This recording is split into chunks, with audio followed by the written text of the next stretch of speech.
Assalamualaikum warahmatullahi wabarakatuh. Bapak ibu saudara-saudariku semua, jumpa lagi kita dengan MPV channel ini, sebuah channel yang bicara tentang pertanian dan agroindustri pada umumnya.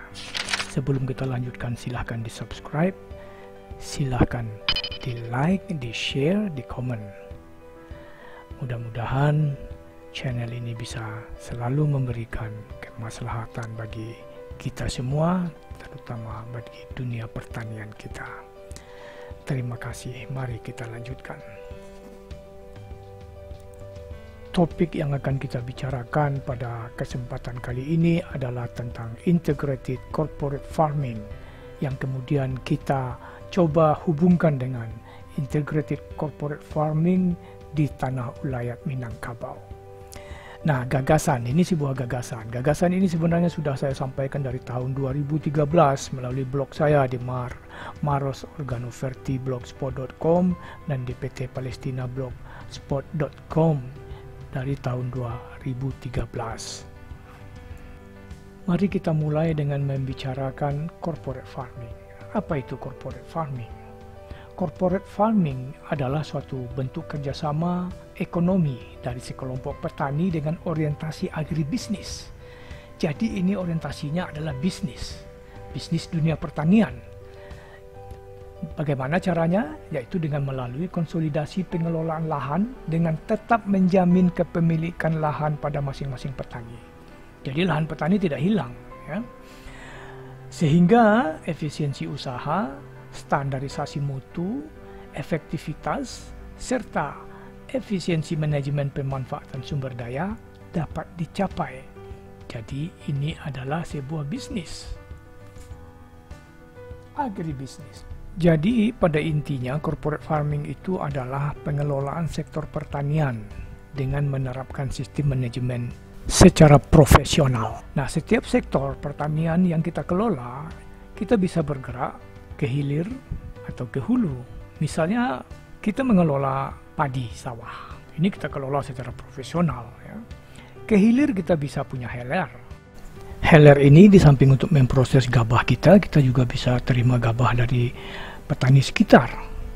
Selanjutnya dari heler kita bisa membangun sebuah industri beras. Beras yang sudah jadi kita packing untuk kemudian kita jual. Kita jual dengan nilai tambah yang cukup tinggi. Nah, ke hulu gimana? Ke hulu kita bisa membangun pupuk organik, industri pupuk organik. Selanjutnya kita juga bisa membangun mikroba untuk fermentasi pupuk organik kita. Nah, demikian kira-kira bentuk sederhana dari corporate farming ini. Intinya sekali lagi, corporate farming itu adalah mengelola sektor pertanian dengan menerapkan sistem manajemen yang profesional.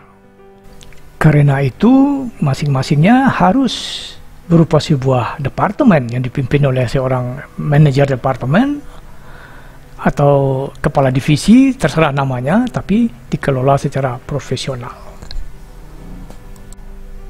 Selanjutnya kita bicara tentang integrated corporate farming. Apa itu integrated corporate farming? Ya, corporate farming yang terintegrasi, biasanya orang mengintegrasikannya dengan peternakan, perikanan, dan lain-lain sebagainya.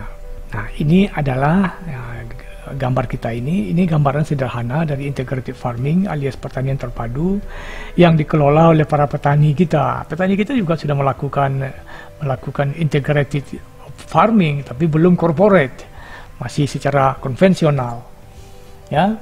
Nah, integrated corporate farming itu semuanya nanti dikelola secara corporate, ya. Seperti gambaran ini. Hasil produk kita bisa kita jual ke hotel-hotel mahal, ke restoran-restoran, tapi juga bisa kita jual ke pasar tradisional misalnya. Nah, jadi hasil pertanian, peternakan, perkebunan juga bisa kita buat, ke hulunya bisa kita buat itu seperti tadi, pupuk kompos berkualitas tinggi. Tapi limbah pertanian, limbah peternakan itu sebenarnya juga bisa kita gunakan untuk membuat biogas. Biogas nanti bisa kita rubah menjadi listrik untuk keperluan internal kita. Nah, kita mungkin juga perlu membuat produksi mikroba untuk memperkaya, meningkatkan kualitas dari pupuk organik yang kita bikin. Sekarang kita bicara tentang integrated corporate farming di tanah ulayat di Minangkabau. Tapi sebelumnya mari kita lihat tanah ulayat itu apa. Menurut Peraturan Menteri Negara Agraria Kepala BPN Nomor 5 Tahun 1999 tentang Pedoman Penyelesaian Masalah Hak Ulayat Masyarakat Hukum Adat, Pasal 1 Ayat 2 mendefinisikan tanah ulayat adalah bidang tanah yang di atasnya terdapat hak ulayat dari suatu masyarakat hukum adat tertentu. Sedangkan hak ulayat didefinisikan pada Pasal 1 Ayat 1-nya sebagai berikut. Hak ulayat dan yang serupa itu dari masyarakat hukum adat, untuk selanjutnya disebut hak ulayat, adalah kewenangan yang menurut hukum adat dipunyai oleh masyarakat hukum adat tertentu atas wilayah tertentu yang mencakup lingkungan hidup para warganya untuk mengambil manfaat dari sumber daya alam termasuk tanah dalam wilayah tersebut bagi kelangsungan hidup dan kehidupannya yang timbul dari hubungan secara lahiriah dan batiniah turun-temurun dan tidak terputus antara masyarakat hukum adat tersebut dengan wilayah yang bersangkutan. Itu definisi tentang tanah ulayat secara lengkap. Di Sumatera Barat, tanah ulayat masyarakat adat Minangkabau menurut kepemilikannya dapat dibagi atas 3, yaitu yang pertama tanah ulayat kaum. Apa itu tanah ulayat kaum? Tanah ulayat kaum adalah tanah ulayat yang dimiliki oleh suatu kaum yang penguasaannya diberikan kepada kepala kaum atau mamak kepala waris. Yang kedua adalah tanah ulayat suku. Tanah ulayat suku adalah tanah ulayat yang dimiliki oleh suku-suku yang ada dengan penguasaan kepada suku atau penghulu suku. Nah, selanjutnya ada lagi yang ketiga, itu adalah tanah ulayat nagari. Tanah ulayat nagari adalah tanah ulayat yang dimiliki oleh seluruh anak nagari atau anak kemenakan dengan penguasaan penghulu suku yang ada di nagari yang bersangkutan. Biasanya ulayat nagari ini masih merupakan hutan yang belum digarap, yang berfungsi sebagai cadangan. Nah, sekarang pertanyaannya yang mungkin timbul, mungkinkah menerapkan integrated corporate farming pada tanah ulayat di Minangkabau?